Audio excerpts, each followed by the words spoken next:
ચેતર વસાવા ડેડિયાપાડા વિસ્તારના ધારાસભ્ય છે અને આદિવાસી સમાજના નેતા છે. એ આદિવાસી સમાજને આગળ વધારવા માટે કોશિશ કરતા રહેલા છે. કોઈ ભ્રષ્ટાચારનો મુદ્દો હોય કે પછી આદિવાસી સમાજને કોઈ પણ એવી કોઈ પ્રોબ્લેમ હોય તો એના મુદ્દે અવાજ ઉઠાવતા રહેલા છે.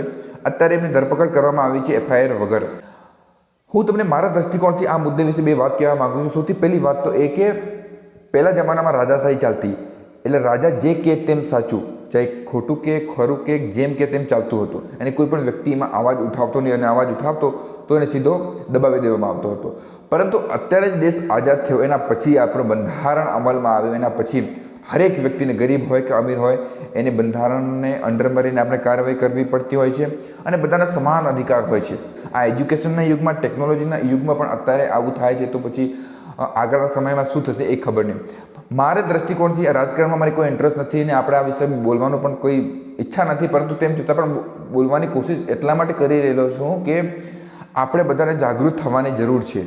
કારણ એક જ છે કે બધા જાગૃત થઈશું. આપણા સમાજના જે નોર્મલ નાગરિકો છે, જે કશું નથી કરતા, એમને પણ આ વિશે જાણવાની જરૂર છે.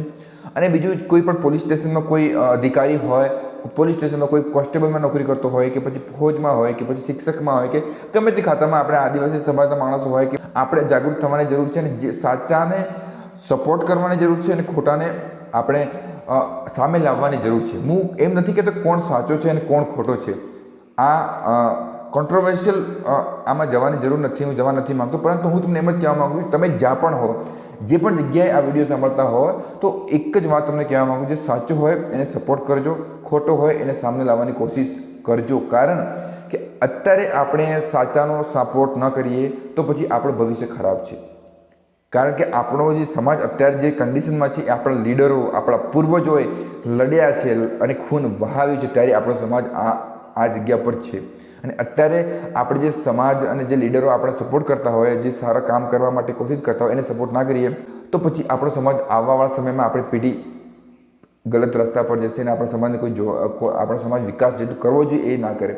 એટલે હું બધાને, જેટલા પણ આ વિડીયો સાંભળે એ વ્યક્તિને એટલું જ કહેવા માગું છું, તમે જ્યાં પણ હોય, જેવી રીતના પણ હોય, સાચા વ્યક્તિને સપોર્ટ કરવાની કોશિશ કરજો અને ભ્રષ્ટાચારથી દૂર રહેવાની કોશિશ કરજો. અને ગમે તેમ બને આપણા સમાજને આગળ લાવવાની કોશિશ કરજો. તમારા વિચારો થકી હોય, તમારા પાવર થકી હોય, તમારા પૈસા થકી હોય, જે પણ જગ્યા તમે હો, તો આપણા સમાજને આપણે સાચી દિશા બતાવી શકીશું. એક સમાજ સારો બનશે તો પછી રાજ્ય પણ સારું બનશે, રાજ્ય સારું બનશે તો દેશ પણ સારું બનશે. અને આપણા દેશને વર્લ્ડ વાઇડ, ઇન્ટરનેશનલ લેવલે આપણા દેશને પણ એક પ્રતિનિધિત્વ સારી રીતે કરી શકશું. તમારે આ વિશે શું કહેવું છે કમેન્ટ કરીને કહી શકો છો.